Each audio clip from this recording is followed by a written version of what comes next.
گروہ میں بڑھ جائے گی. زمانے نے دیکھا کہ پھر دو گروہ علی کرم اللہ تعالیٰ عنہ کریم کی شان کی حمایت میں آئے. ایک گروہ جو ہے شیعہ علی کے نام سے جو ہے نمودار ہوا, جو اپنے آپ کو حال موجودہ شیعہ کہتے ہیں. وہ اسی حد درجہ کے ہیں کہ جو علی کرم اللہ تعالیٰ عنہ کریم کو اس درجہ تعریف کرتے ہیں کہ وہ جو ہے معاذ اللہ رب العالمین ایک نبی کے درجے کو پہنچا دیتے ہیں. اور ایک خارجی فرقہ ہوا جس نے علی کرم اللہ تعالیٰ عنہ کریم کی شان میں بہت ہی زیادہ گستاخانہ کلمات کہے. حضرات گرامی, یہ تو ایک الگ گفتگو تھی, لیکن بتانے کا مطلب یہ ہے کہ حضرت علی کرم اللہ تعالیٰ عنہ کریم کی شان یہ ہے.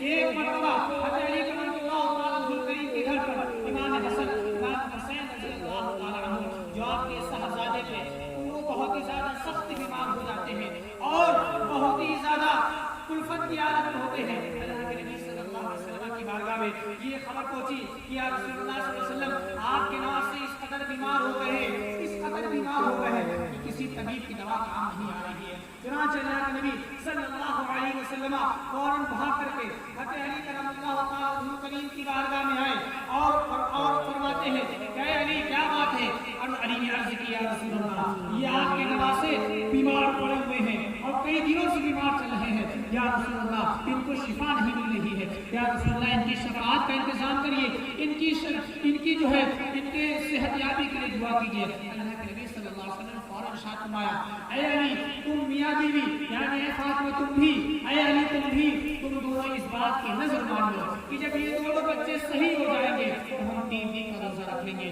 چنانچہ اللہ کے نبی صلی اللہ علیہ وسلم نے کہا, یہ اشارہ کا معنی تھا کہ حضرت علی نے ساتھ میں آپ کی زوجہ حضرت فاطمہ زہرا رضی اللہ تعالیٰ عنہا اور آپ کی ایک بانی نے مل کر کے یہ نظر مانی کہ اگر اللہ تعالیٰ نے امام حسن اور امام حسین رضی اللہ تعالیٰ عنہما کو صحت بخشی تو ہم لوگ 3 دن کا روزہ رکھیں گے.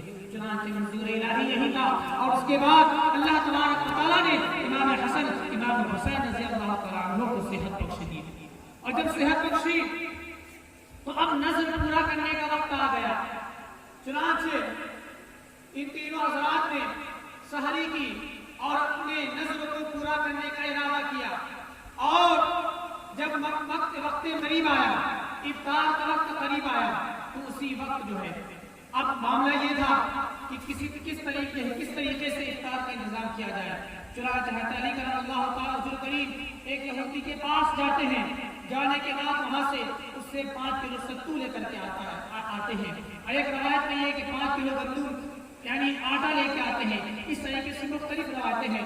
چنانچہ حضرت علی کرم اللہ تعالیٰ عنہ کریم افطار سے چند گھنٹے پہلے جاتے ہیں اور کچھ افطاری کا سامان اکٹھا کرنے کی غرض سے ایک یہودی سے بطور قرض جو ہے کچھ آٹا لے کر کے آتے ہیں.